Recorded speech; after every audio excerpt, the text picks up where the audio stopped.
नमस्कार सबैजनालाई म कमल काठमाडौँ धारको रिपोर्ट हाउस मण्डलीबाट र आज बेलुका फेरि शनिबार बेलुकाको सेवाको ट्रान्सलेसन मैले लिएर आएको छु र सर्वप्रथम म धन्यवाद दिन चाहन्छु तपाईँहरू सम्पूर्णलाई जसले निरन्तर रूपमा हाम्रो युट्युबको सिरिजहरू हेरिरहनु भएको छ र हेर्दै हुनुहुन्छ र आउनुहोस् हामी सुरु गर्नेछौँ। अब सुरु गर्नुभन्दा अगाडि चाहिँ म केही प्रार्थनाको विषयहरू उचाल्न चाहन्छु जुन अहिले यो समयमा हामीलाई चाहिँ प्रार्थनाको चाहिँ विशेष खाँचो हुन्छ। यदि तपाईँहरू घरमा हुनुहुन्छ भने तपाईँहरूले विशेष उपवास र प्रार्थना पनि लिन सक्नुहुन्छ र साथै हामी प्रार्थना गर्नेछ हाम्रो यस देशका अगुवाहरूको लागि र साथै हाम्रो झुन्डका अगुवाहरूको लागि पनि प्रार्थना गरौँ। हामी पास्टर ग्रेग सिस्टर लिजा मिचरको लागि प्रार्थना गरौँ, पास्टर पाकी सीमान्त राजको लागि, पास्टर पल सिस्टरको लागि हामी प्रार्थना गरौँ र साथै हाम्रो चर्चका विश्वासीहरूको लागि प्रार्थना गरौँ जोसँग चाहिँ इन्टरनेट एक्सेस छैन अथवा उनीहरू टाढा छन् अथवा कसैलाई केही समस्या छ भने तपाईँले एकअर्कालाई फोन गरेर त्यो सेयर गर्नु सक्नुहुन्छ र हामी एकसाथ मिलेर एकअर्कालाई हामी जब प्रार्थना गर्छौँ हाम्रो त्यो एउटा आत्मिक सम्बन्ध झन् अझै बढ्दै जान्छ र साथै प्रार्थना गरौँ चर्चका मेम्बरहरूको लागि र आउनुहोस् हामी सुरु गर्नेछौँ। हामी प्रार्थना गर्नेछौँ।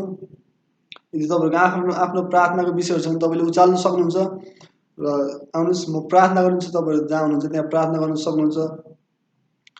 हालेलुया। महान प्रभु परमेश्वर धन्यवाद छ पिता, यस समय प्रभु परमेश्वर हामी तपाईँको सामु आउँछु, तपाईँको पवित्र नामलाई उचाल्दछु परमेश्वर। र परमेश्वर जति पनि यस जुन यो समस्या भइरहेछ परमेश्वर तपाईँले सहायता गर्नुहोस् परमेश्वर। प्रार्थना गर्छु परमेश्वर हाम्रा देशका अगुवाहरूलाई त्यो बुद्धि र ज्ञानहरू दिनुहोस् परमेश्वर यस महामारीको समयमा। त साथै म प्रार्थना गर्छु परमेश्वर हाम्रो चर्चका अगुवाहरूलाई बुद्धि र ज्ञानहरू दिनुहोस्।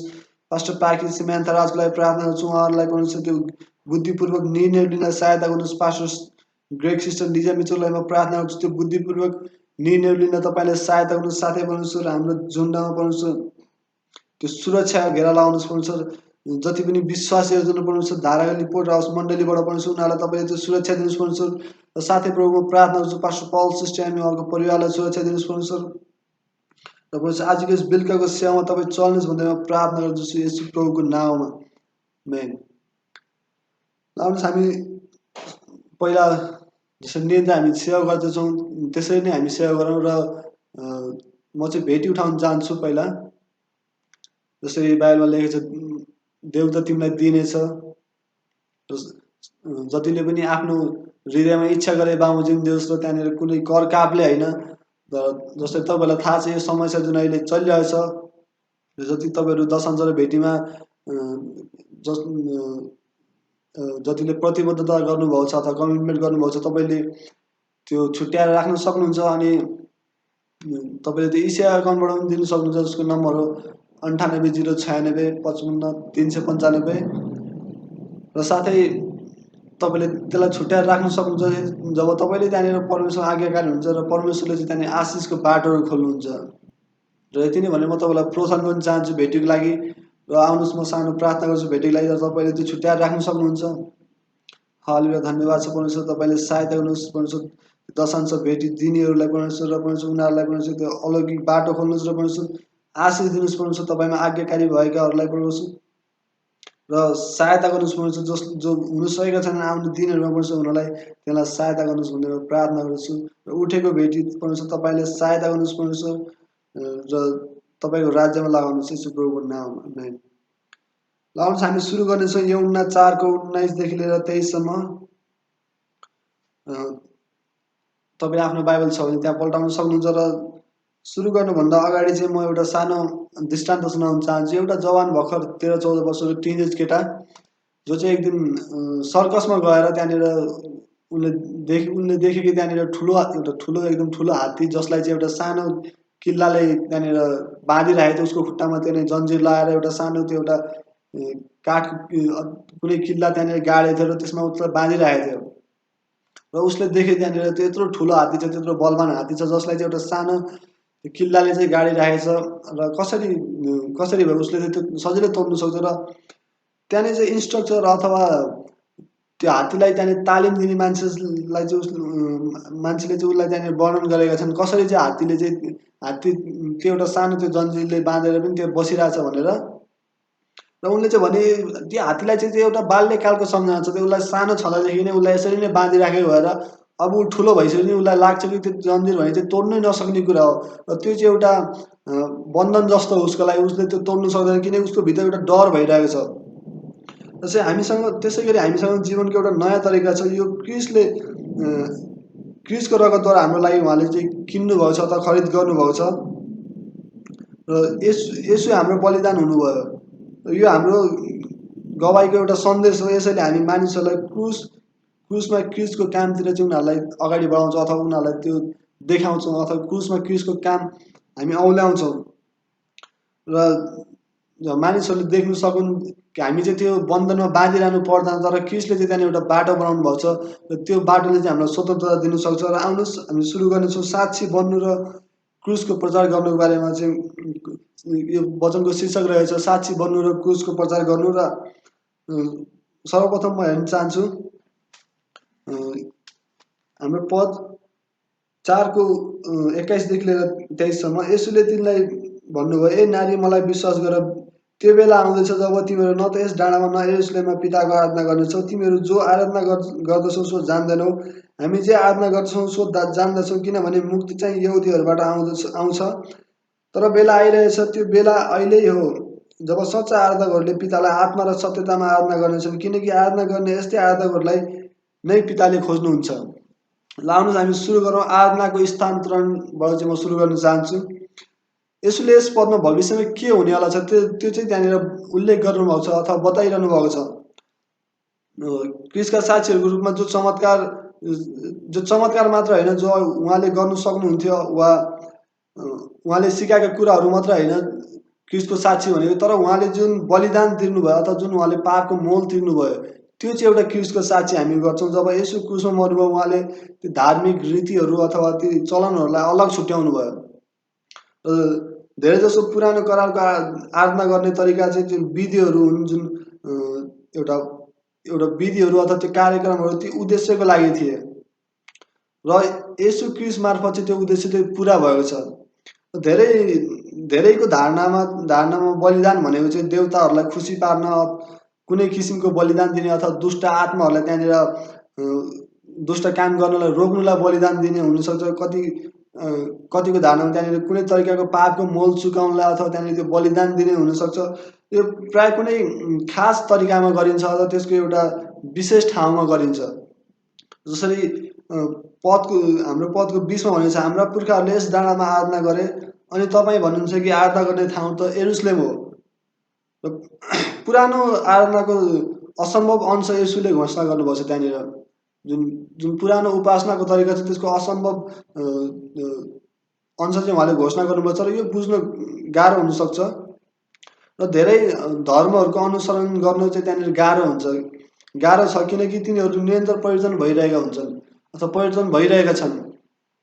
यदि तपाईँले एउटा धर्मलाई आधुनिकीकरण गर्नुपर्छ भने यो स्पष्ट छ कि त्यो धर्ममा केही गल्तीहरू गरिएका छन् अथवा केही गल्तीहरू छन् त्यहाँनिर। यसु चाहिँ त्यो वास्तवमा व्यवस्था पुरा गर्न आउनुभयो, केही चिज जो चाहिँ हामी गर्न असक्षम थियौँ। र हिब्रू 10को 4मा भन्छ, किनकि साँडे र बोकाहरूको रगतले पाप हरण गर्न असम्भव छ। र उहाँले जसरी यहाँनिर उहाँले चाहिँ आफू चाहिँ त्यो बलिदान हुनुभएको छ। जसरी कि हिब्रू 9को 11देखि 14सम्म तपाईँ पढ्न सक्नुहुन्छ। जब क्रिस अघिबाटै आइसकेका असल कुराहरूका प्रधान पुजारी भएर आउनुभयो, उहाँ अझ महान र सिद्धि पवित्र वासस्थानद्वारा जानुभयो, जो हातले बनेको होइन, अर्थात् यस सृष्टिको अङ्ग होइन, बोका र बाछाहरूको रगतले होइन, तर आफ्नै रगतद्वारा अनन्त उद्धार प्राप्त गरिदिएर सधैँको निम्ति एकैपल्ट महापवित्र स्थानभित्र उहाँ प्रवेश गर्नुभयो। बोका र साँडेहरूको रगत र कोरेलीको खरानी अशुद्ध मानिसहरूमाथि छल्कदा तिनीहरूको शरीर शुद्ध हुन्छ भने क्रिसको रगतले झन् कति बढी गरी तिमीहरूका विवेकलाई मरेका मानिसहरूबाट शुद्ध पार्नेछ, ताकि तिमीहरू जीवित परमेश्वरको सेवा गर्न सक, किनकि उहाँले अनन्त आत्माद्वारा आफैलाई निष्कोट बलिको रूपमा परमेश्वरलाई अर्पण गर्नुभएको छ। जस्तै हामी यहाँ देख्न सक्छौँ यसुले जुन तरिकाले पुरानो बलिदानको यस पुरानो विधिलाई चाहिँ नष्ट गर्नुभयो र उहाँ आफै बलिदानको माध्यमबाट आउनुभयो। उहाँले चाहिँ आफैलाई चाहिँ त्यो त्यहाँ एउटा माध्यम बनाउनु भएको छ। हामी यसुको क्रुसको मृत्युको बारेमा पढ्छौँ र त्यही नै ठिक समयमा चाहिँ जब त्यहाँनिर उहाँले त्यो प्राण त्याग्नुभयो त्यति नै खेर त्यहाँनिर त्यो मन्दिरको चाहिँ त्यहाँ त्यो पर्दा चाहिँ दुई दुई भागमा च्यातियो त्यहाँनिर। जसरी मर्कुस 15को 36देखि र 36 अथवा 37देखि 38सम्म तपाईँ पढ्न सक्नुहुन्छ। यसरी ठुलो स्वर निकालेर प्राण त्याग्नुभयो अनि मन्दिरको पर्दा टुप्पादेखि फेदसम्म दुई भाग भई च्यातियो त्यहाँनिर। र यो महत्त्वपूर्ण छ किनकि पर्दाले मन्दिरको एकदमै पवित्र ठाउँ छुट्याउने काम गर्थ्यो। त्यहाँनिर एउटा पर्दा हुन्थ्यो, त्यहाँनिर बाहिर मान्छे बाहिर आउन सक्ने पुजारीहरू, तर पर्दाको भित्र जुन एउटा पवित्र पवित्र पवित्र ठाउँमा चाहिँ त्यहाँनिर पुजारीहरू मात्रै त्यहाँ वर्षकोमा एकचोटि चाहिँ तिनीहरू प्रवेश गर्थे र मानिसहरूलाई त्यहाँनिर प्रवेश गर्ने अनुमति थिएन, केवल त्यहाँ पुजारीहरू मात्रै प्रवेश गर्न पाउँथे। र मन्दिरले यसोलाई चाहिँ त्यहाँनिर यमुना 4मा गरेको कुराकानीमा चाहिँ त्यहाँनिर सङ्केत गरेको छ। जसरी यमुना पद 21मा हामी हेर्न सक्छौँ, ए नारी मलाई विश्वास गर, त्यो बेला आउँदैछ जब तिमीहरू न त यस डाँडामा न यरुसलेममा पिताको आराधना गर्नेछौ। त्यति बेला चाहिँ तिमीहरू आत्मामा चाहिँ त्यहाँनिर साँचो आराधकहरूले चाहिँ त्यहाँनिर विभिन्न ठाउँबाट आराधना गर्नेछन्। जसरी उहाँले भन्नुभएको छ, यरुसलेममा पवित्र स्थान अथवा बलिदानको स्थान र परमेश्वरको उपस्थिति थियो त्यति बेलामा त्यहाँनिर। जसरी जब उहाँले त्यो बलिदान दिनुभयो त्यहाँदेखि चाहिँ परमेश्वरको जुन उपस्थिति छ त्यो चाहिँ पवित्र आत्मा भएर चाहिँ हरेक विश्वासीमाथि चाहिँ छ। जसले यसोले पापको सामना गर्नुभयो र अब उहाँ उपासनाको विधि र धार्मिक जीवनको शैलीको सामना गर्दै हुन्छ उहाँले चाहिँ। पद 22मा जसरी यहाँनिर भनेको छ, तिमीहरूले जे आराधना गर्दछौ सो तिमीहरू जान्दैनौ, हामी जे आराधना गर्दछौँ सो जान्दछौँ, किनभने मुक्ति चाहिँ यहुदीहरूबाट आउँदछ। र सत्य यो हो कि धेरै मानिसहरूले आफ्नै आराधना गर्ने तरिका सिर्जना गरेका छन्, आफ्नै तरिकाहरू उनीहरूले अप्नाएका छन्। परमेश्वरले वास्तवमा के चाहनुहुन्छ भन्ने कुरासँग खासै उनीहरूलाई कुनै मतलब छैन, र तर उनीहरूले आफ्नो आफ्नो एउटा विचारमा चाहिँ त्यो एउटा सिर्जना गरेका छन् त्यो आफ्नो आराधना गर्ने। यसोले भनिरहनु भएको छ, हाम्रो पुरानो धार्मिक रूप चाहिँ त्यो रूप जुन छ त्यो चाहिँ चाँडै परिवर्तन हुन्छ। त्यो चाहिँ उहाँले चाहिँ त्यो क्रुसको मृत्युपछि चाहिँ उहाँले त्यो परिवर्तन हुन्छ भने चाहिँ उहाँले त्यहाँनिर भनिरहनु भएको थियो त्यस महिलालाई। र उहाँले आफैले चाहिँ आत्मिक आवश्यकताको आफैले चाहिँ उहाँले आफूले आफूलाई चाहिँ हाम्रो आत्मिक आवश्यकताको पूर्ति हो भनेर चाहिँ यहाँनिर औँल्याउनु भएको छ अथवा भन्नुभएको छ। त्यहाँनिर उहाँ नयाँ आत्मिक जीवनको बारेमा कुरा गर्दै हुनुहुन्छ जुन चाहिँ पुरा हुनेछ, त्यो चाहिँ उहाँद्वारा पुरा हुनेछ। र पद 23मा जसरी यहाँनिर भनेको छ, तर बेला आइरहेछ र त्यो बेला अहिल्यै हो जब सच्चा आराधकहरूले पितालाई आत्मा र सत्यतामा आराधना गर्नेछन्, किनकि आराधना गर्ने त्यस्तै आराधकहरूलाई पिताले खोज्नुहुन्छ। जस त्यो चाहिँ जब उहाँले त्यो क्रुसमा बलिदान दिनुभयो त्यहाँदेखि पवित्र आत्मा चाहिँ त्यहाँनिर सम्पूर्ण विश्वासीहरूमाथि उहाँ बस्नुभयो र त्यो चाहिँ सम्पूर्ण ठाउँमा चाहिँ विश्वासीहरूले चाहिँ त्यहाँनिर उहाँको आराधना गर्न सक्छन्। जसरी उहाँले भन्नुभएको छ, र त्यहाँनिर किनिएको आराधनाको बारेमा कुरा गर्नु अथवा खरिद गरिएको आराधना जुन चाहिँ उहाँले आफ्नो रगतले किन्नुभएको छ, यसले हाम्रो लागि साँचो आराधनाको दाबी गर्नुभयो। र त्यसमा हामी फरक पर्छ कि हामी केसको आराधना गर्छौँ र हामी चाहिँ केसको अघि झुक्छौँ। हाम्रो जीवन हामी कसलाई दिने छनौट गर्दछौँ वा हाम्रो हृदयमा चाहिँ हामीले के गर्ने छनौट गर्दछौँ। हामी हाम्रो हृदयलाई धेरै कुरामा दिन सक्छौँ, तर यदि यी चिजहरू चाहिँ परमेश्वर हुनुहुन्न भने चाहिँ तब हामीले चाहिँ त्यहाँनिर बाटो बिराउँछौँ अथवा हामी त्यहाँनिर गलत बाटोमा गइरहेको हुन्छौँ।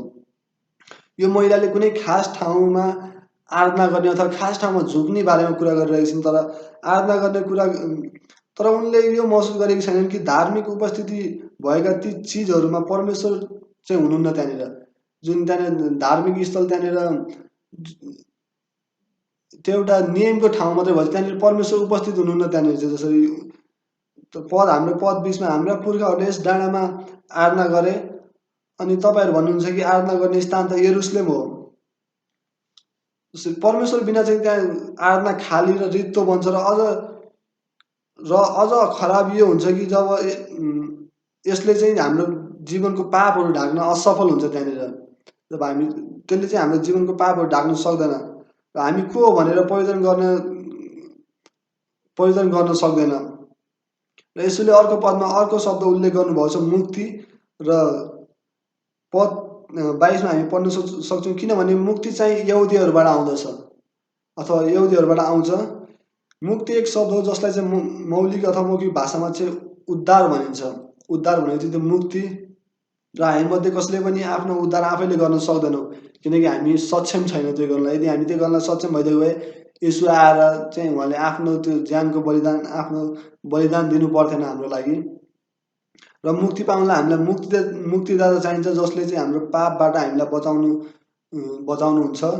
र परमेश्वर जान्नुहुन्छ कि हामीले के गल्ती गरेका छौँ, अथवा हामी चाहिँ केसको अगाडि झुकिरहेका छौँ, अथवा हाम्रो हृदयमा झुटा देवताहरूलाई हामीले त्यहाँ परिस्थापना गर्नलाई हामीले सिर्जना गरिरहेका छौँ। परमेश्वर जान्नुहुन्छ हाम्रो हृदय, र यी सबै कुरामा परमेश्वर जान्नुहुन्थ्यो कि हामीलाई चाहिँ मुक्तिदाताको आवश्यकता छ त्यहाँनिर।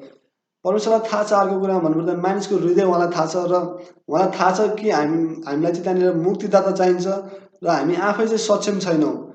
दोस्रो कोरिन्थी 5मा लेखेको छ, किनकि हामी उहाँमा परमेश्वरको धार्मिकता बन्न सकौँ भनेर पाप नचिन्ने हुनेलाई परमेश्वरले हाम्रा खातिर पाप बनाउनु भयो। र अर्को शब्दमा जसले कहिले पापै गर्नुभएको छैन, र हाम्रो लागि चाहिँ मानिस जातिको लागि चाहिँ परमेश्वरले चाहिँ उहाँलाई पाप बनाउनु भयो। ख्रिस्ट येशूलाई चाहिँ उहाँले पाप बनाउनु भयो। जब ख्रिस्ट क्रुसमा जानुभयो, उहाँ परमेश्वरसँग को त्यो सम्बन्धको उहाँले चाहिँ त्यो हाम्रो लागि चाहिँ त्यो बाटो बन्न पुग्नुभयो उहाँ चाहिँ, र त्यो साँचो आराधना गर्ने एउटा बाटो चाहिँ उहाँ बन्न पुग्नुभयो। यो हृदयले परमेश्वरको आराधना गर्न सक्दैन जबसम्म यसको स्थानमा चाहिँ अरू देवताहरू सफा र शुद्ध हुँदैन, जबसम्म हामी परमेश्वरको आराधना गर्न सक्दैनौँ। किनकि अरू देवताहरू भन्दैमा त्यहाँनिर कुनै अरू देवताहरू नै हुनुपर्छ भन्ने पनि छैन। त्यो अरू देवताहरू भन्दाखेरि त्यहाँनिर अरू कुराहरू हुनसक्छ जसले चाहिँ परमेश्वरको ठाउँ चाहिँ ओखटिरहेका, र ती कुराहरू पनि हुनसक्छ, आफ्नो इच्छा, आफ्नो योजनाहरू पनि हुनसक्छ त्यसमा। र उहाँ को हुनुहुन्छ भनेर प्रतिनिधित्व गर्न अब कुनै भौतिक चिन्ह वा वस्तुको आवश्यक पर्दैन। त्यहाँ परमेश्वरको स्पष्ट र खुल्ला मार्ग चाहिँ त्यहाँनिर छ, त्यो उहाँले चाहिँ त्यो देखाउनु भएको छ। र क्रुसले परमेश्वरतर्फ हाम्रो बाटो चाहिँ त्यहाँनिर खोलिदिएको छ। त्यो जुन उहाँले जुन क्रुसमा जुन बलिदान दिनुभयो, त्यसले चाहिँ परमेश्वरतर्फ हाम्रो बाटो चाहिँ खोलेको छ। हिब्रू 10को 19 र 20 पढ्नेछु म। यसकारण भाइ हो, येशूको रगतद्वारा महापवित्र स्थानमा प्रवेश गर्ने साहस हामीलाई हुन्छ। हाम्रा निम्ति एउटा नयाँ जीवित मार्ग उहाँले खोलिदिनु भयो, जसको कारण पर्दाद्वारा अर्थात् उहाँको शरीरद्वारा भएर हामी भित्र पस्न सक्छौँ। अर्को कुरा, जुन उहाँले जुन गर्नुभएको छ क्रुसमा, त्यसद्वारा चाहिँ हामी परमेश्वरको राज्यमा चाहिँ पस्न सक्छौँ। जुन उहाँले एउटा बाटो खोलिदिनु भएको छ, त्यहाँनिर आउने जाने बाटो खोलिदिनु भएको छ त्यहाँनिर।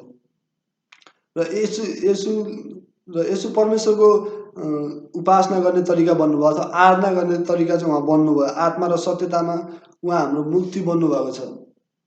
यूहन्ना 14:6मा लेखेको छ, यसुले तिमीलाई भन्नुभयो, बाटो, सत्य र जीवन म नै हुँ, मद्वारा बाहेक कोही पनि पिताका आउनु सक्दैन। जसरी हामीले यहाँ बाटोको कुरा गरेको छौँ, उहाँ चाहिँ एउटा बाटो हुनुहुन्छ, र उहाँ बाहेक जाने अरू कुनै बाटो छैन, जसरी यहाँनिर लेखेको छ। र यसो नयाँ जीवनको लागि चाहिँ हाम्रो एउटा मार्ग बन्नुभयो, उहाँ एउटा अथवा बाटो बन्नुभयो। उहाँले हामीलाई झुटो आराधनाबाट चाहिँ ल्याउनु भयो, जुन झुटो आराधनामा हामी थियौँ त्यहाँबाट ल्याउनु भयो, जसले चाहिँ हामीलाई केही परिवर्तन गरिरहेको थिएन। र संसारमा मानिसहरू चाहिँ त्यहाँनिर उनीहरूले त्यो परिवर्तन खोजिरहेका छन्, र त्यो परिवर्तन अरू कुराहरूलाई खोजिरहेका छन्, र अथवा आफ्नै बलले खोजिरहेका छन्, र तिनीहरूले प्राप्त गर्न सकिरहेका छन्। र नयाँ आराधनाको तरिकामा अथवा नयाँ उपासनाको तरिकामा जहाँ चाहिँ परमेश्वरको आवाजले चाहिँ मानिसको जीवन परिवर्तन गर्दछ, अथवा परमेश्वरको मार्गदर्शनले चाहिँ त्यहाँ मानिसको जीवन परिवर्तन गर्दछ, हामी भन्न सक्छौँ। र दोस्रो कोरिन्थी 5:17मा लेखेको छ, यसकारण कोही क्रिस्टमा छ भने त्यो नयाँ सृष्टि हो, र पुरानो कुरा बिति गएको छ, हेर नयाँ आएको छ। र जो क्रिस्टमा छ त्यो चाहिँ परिवर्तन भएको छ। र उहाँको बलिदानले चाहिँ हामीलाई अगाडिको कुराहरूबाट चाहिँ बचाएको छ। अगाडिको जुन हाम्रो दोषहरू थियो, जुन कुराहरू हामीले त्यहाँनिर भोगिरहेको छ, त्यो कुराहरूदेखि चाहिँ बचाएको छ। र पुरानो मालिकको जुन चङ्गुलबाट चाहिँ छुटाएको छ। र पुरानो मालिक भन्दाखेरि चाहिँ त्यहाँनिर शैतान हामी देख्न सक्छौँ। जसरी हाम्रो जीवनमा चाहिँ पहिला शैतानको राज्य छ, तर हामीले चाहिँ आफ्नो जीवन जब यसो क्रिस्टलाई दियौँ, हामीले चाहिँ उहाँलाई हाम्रो एउटा मालिक बनायौँ, र त्यसबाट त्यो दाबी, त्यो शैतानको दाबीबाट चाहिँ हामीलाई उहाँले छुटाउनु भएको छ। जसरी रोमी 5:19मा, किनकि जसरी एउटै मानिसको आज्ञाकारिताले धेरैजना पापी बनाइए, त्यसै गरी एकैजनाको आज्ञाकारिताद्वारा धेरैजना धर्मी बनाइनेछन्। जसरी अर्को शब्दमा भन्नुपर्दा त्यहाँनिर आदमको आज्ञाकारिताले चाहिँ त्यहाँनिर धेरैजनालाई पापी बनाएर त्यसै गरी त्यहाँनिर क्रिस्टको आज्ञाकारिताले चाहिँ त्यहाँनिर धेरैजनालाई चाहिँ धर्मी बनाएका छन्। यहुन्ना 2को यहुन्ना 8को 34 र 36, 34देखि 36सम्म यसुले तिनलाई जवाब दिनुभयो, साँच्चै म तिमीहरूलाई भन्दछु, पाप गर्ने प्रत्येक पापको कमारा हो। कमारो सधैँभरि घरमा रहिरहँदैन, तर पुत्र चाहिँ सधैँभरि घरमा रहन्छ। यसकारण पुत्रले तिमीहरूलाई स्वतन्त्र गरायो भने तिमीहरू स्वतन्त्र हुनेछौ। र अर्को शब्दमा त्यहाँनिर जसलाई चाहिँ पुत्रले स्वतन्त्र गराउँछ त्यो चाहिँ स्वतन्त्र हो। क्रुसको प्रचार गर्नुको बारेमा कुरा गर्न चाहन्छु। जब हामी क्रुसको प्रचार घोषणा गर्छौँ त हामीले चाहिँ त्यहाँनिर एउटा स्वतन्त्रता पनि घोषणा गरिरहेको हुन्छ। त्यसको साथसाथमै हामीले यसुको प्रचार गर्नुपर्छ। अथवा इसाई धर्मले कुनै व्यक्तित्व वा धार्मिक संस्था पछ्याउने होइन। इसाई धर्म अथवा क्रिस्टियानिटी भनेको चाहिँ कुनै मान्छेको व्यक्तित्वलाई अथवा कुनै धार्मिक रीतिरिवाजहरूलाई पछ्याउने होइन, तर हामी चाहिँ क्रिस्टलाई पछ्याउँछौँ र उहाँले जुन क्रुसमा गर्नुभयो त्यो कामलाई चाहिँ हामी पछ्याउँछौँ। र हामीले चाहिँ सधैँ मुख्य चिजलाई चाहिँ मुख्य चिज राख्नुपर्छ। सुसमाचार केवल एउटा बाँच्ने तरिका अथवा अघि बढ्ने तरिका अथवा आशिष पाउने तरिका अथवा बाहिरी व्यवहारहरू मात्र परिवर्तन हुने तरिका त्यो मात्र होइन। सुसमाचार भनेको यो सन्देश हो कि क्रिस्ट हामीलाई बचाउन र परिवर्तन गर्न र हामीलाई परमेश्वरमा ल्याउनलाई उहाँ आउनुभएको हो। जसरी पद 24मा अब हामी आत्मा र सत्यतामा परमेश्वरको आराधना गर्न सक्छौँ। आत्मा र सत्यतामा चाहिँ हामी परमेश्वरको आराधना गर्न सक्छौँ। त्यसको लागि कुनै फर्मुला अथवा त्यहाँनिर कुनै सूत्र छैन वा बाहिरी व्यवहार अथवा कुनै स्थानमा बसेर नै त्यो गर्नुपर्छ भन्ने छैन। त्यहाँनिर आत्मा र सत्यतामा चाहिँ हामी जहाँबाट पनि परमेश्वरको आराधना गर्न सक्छौँ। जब हामी गवाई दिन्छौँ र हामीले मानिसहरूलाई थाहा दिनुपर्छ कि पुरानो तरिका पुरानो बाटो चाहिँ समाप्त भएछ र तर त्यहाँ नयाँ बाटो छ, नयाँ तरिका त्यहाँ खुल्लेछ अथवा नयाँ बाटो खुल्लेछ। त्यो चाहिँ यीशु क्रिस्टको त्यो क्रुसद्वारा चाहिँ खुल्लेछ र जुन उहाँले त्यसमा बलिदान दिनुभयो, जुन उहाँको रगत छ त्योद्वारा चाहिँ एउटा नयाँ बाटो खुलेको छ, नयाँ तरिका खुलेको छ। प्रेरित 17को 24 र 25 परमेश्वर जसले संसार र त्यसमा भएका यापत थोक बनाउनु भयो, उहाँ स्वर्ग र पृथ्वीका प्रभु भएका हुनाले हातले बनाएको मन्दिरमा वास गर्नुहुन्न र उहाँलाई कुनै थोकको खाँचो परे जस्तो गरी मान्छेको हातबाट उहाँको सेवा हुनुपर्छ भनी नसोच्नुहोस्, किनकि उहाँले नै सबैलाई जीवन र सास र सबै चिज दिनुहुन्छ। अर्को शब्दमा उहाँले नै सबै कुराहरू बनाउनु भयो र हाम्रो सहायताको खाँचो छैन उहाँलाई। जसरी पहिलो कोरिन्थी 1को 21देखि लिएर 23सम्म भनेको छ, संसारले आफ्नै बुद्धिद्वारा परमेश्वरलाई चिन्न नसकेको हुनाले उहाँको बुद्धि अनुसार हामीले प्रचारेको सुसमाचारको मूर्खताद्वारा नै विश्वास गर्नेहरूलाई बचाउन परमेश्वरले उचित ठहराउनु भयो। किनकि यहुदीहरू चिन्न माग्छन् र ग्रिकहरू बुद्धिको खोजीमा छन्, तर हामी चाहिँ क्रुसमा टाँगिनु भएका क्रिस्टलाई प्रचार गर्दछौँ, जो यहुदीहरूका निम्ति बाधा र अन्य जातिहरूको निम्ति मूर्खता हो। र यहुदीहरूको निम्ति बाधा किन हो भने चाहिँ त्यहाँनिर यहुदीहरू चाहिँ त्यहाँनिर उनीहरूले चाहिँ आफ्नो धार्मिकतालाई चाहिँ त्यहाँनिर माथि उचाल्न खोजिरहेका छन् र क्रुसलाई चाहिँ उनीहरूले इन्कार गरे। र दोस्रो कोरिन्थीमा चाहिँ जसरी लेखेको छ यहाँनिर दोस्रो कोरिन्थी 5को 20मा, यसकारण हामी क्रिस्टका राजदूत हौँ र परमेश्वरले हामीद्वारा अनुरोध गर्नुभएको छ, क्रिस्टकै पक्षमा हामी तिमीहरूलाई बिन्ती गर्दछौँ कि तिमीहरू परमेश्वरसँग मिलापमा हो। जब अर्को शब्दमा हामी भन्दाखेरि जब हामी मानिसहरूलाई सुसमाचार सुनाउँछौँ, हामी चाहिँ उनीहरूलाई भन्छौँ क्रिस्टको रगतद्वारा चाहिँ तिमीहरू परमेश्वरसँग त्यो सम्बन्धमा मिलापमा हो, किनकि परमेश्वरले तिमीहरूलाई प्रेम गर्नुहुन्छ। त्यही भएर उहाँले त्यो क्रिस्टलाई चाहिँ त्यहाँनिर दिनुभयो बलिदान हुनलाई तिमीहरूको पापको निम्ति। हामी जब मानिसहरूलाई त्यो सुनाउँछौँ, जब हामी सुसमाचार सुनाउँछौँ, किनकि परमेश्वरले कति प्रेम गर्नुहुन्छ तिनीहरूलाई हामी त्यो देखाउँछौँ सुसमाचारबाट चाहिँ। र यदि तपाईँहरूको जतिले अहिले यस साँझ यहाँनिर हेरिरहनु भएको छ, यदि तपाईँहरू परमेश्वरमा उद्धार पाउनुभएको छ भने तपाईँहरूले अथवा क्रिस्टको प्रेमको बारेमा, उहाँको साँचो प्रेमको बारेमा, उहाँको साँचो छुटकाराको बारेमा तपाईँहरू जान्नुहुन्न भने चाहिँ र तपाईँले जान्नु सक्नुहुन्छ आजको यस बेलीको उहाँको त्यो साँचो प्रेम र छुटकाराको बारेमा। र त्यो चाहिँ एउटा साधारण एउटा प्रार्थनाबाट हुन्छ। जब तपाईँले उहाँलाई माग्नुहुन्छ परमेश्वर त्यो छुटकारा दिनुहोस् भनेर, त्यो चाहिँ एउटा जब तपाईँलाई भित्रबाट त्यो कुरा चाहिन्छ, त्यो छुटकारा चाहिन्छ, तब त्यो चाहिँ तपाईँले माग्नुपर्छ। र भौतिक कुरा पनि हामीलाई केही चिज चाहिन्छ भने हामी माग्छौँ र हाम्रो संसारिक बुवा आमासित हामीलाई केही कुरा चाहियो भने हामी माग्छौँ। त्यसै गरी हामी स्वर्गमा हुनुहुने हाम्रो पितालाई माग्न सक्छौँ त्यो क्षमाको लागि। र यदि त्यो तपाईँ हुनुहुन्छ, तपाईँलाई चाहिँ त्यो क्षमा चाहिन्छ र त्यो स्वतन्त्रता चाहिन्छ, यदि तपाईँलाई थाहा छैन भने त्यहाँनिर क्रिस्ट येशू जुन आउनुभयो यस क्रुसमा, यस संसारमा त्यो क्रुसमा आफ्नो ज्यान दिनलाई र त्यो बन्धनमा त्यो शैतानको चुङ्गलमा बाँधिएकोलाई चाहिँ छुटकारा दिन आउनुभयो। यदि तपाईँलाई थाहा छैन भने चाहिँ तपाईँले जान्नु सक्नुहुन्छ र तपाईँले आफ्नो हृदय उहाँलाई दिनु सक्नुहुन्छ, किनकि परमेश्वरले संसारलाई यस्तो प्रेम गर्नुभयो कि उहाँले आफ्नो एकमात्र पुत्र संसारलाई दिनुभयो ताकि उहाँ विश्वास गर्ने कोही पनि नाश नहुन्। यदि तपाईँ त्यो हुनुहुन्छ भनेपछि म चाहिँ चाहन्छु तपाईँहरूले आफ्नो हात उठाइदिनुहोस् जहाँ हुनुहुन्छ। र तपाईँ एक्लै हुनुहुन्छ अथवा घरमा बसेर हेरिरहनु भएको छ भने तपाईँले आफ्नो हात उठाउनुहोस् र तपाईँ राख्नु सक्नुहुन्छ। यदि तपाईँ त्यो हुनुहुन्छ भने तपाईँले चाहिँ मसित प्रार्थना गर्न चाहनुहुन्छ, त्यो पाप क्षमाको प्रार्थना, किनकि हामी सबै पापी छौँ जसरी बाइबलमा भनेको छ र हामी पापी हुन्छौँ। र त्यसको लागि चाहिँ एउटा सानो प्रार्थना म गरिन्छु र तपाईँले मसँग प्रार्थना गर्नु सक्नुहुन्छ। तपाईँ त्यो प्रार्थना गर्न चाहनुहुन्छ भने, येशू ख्रीष्ट, म जान्दछु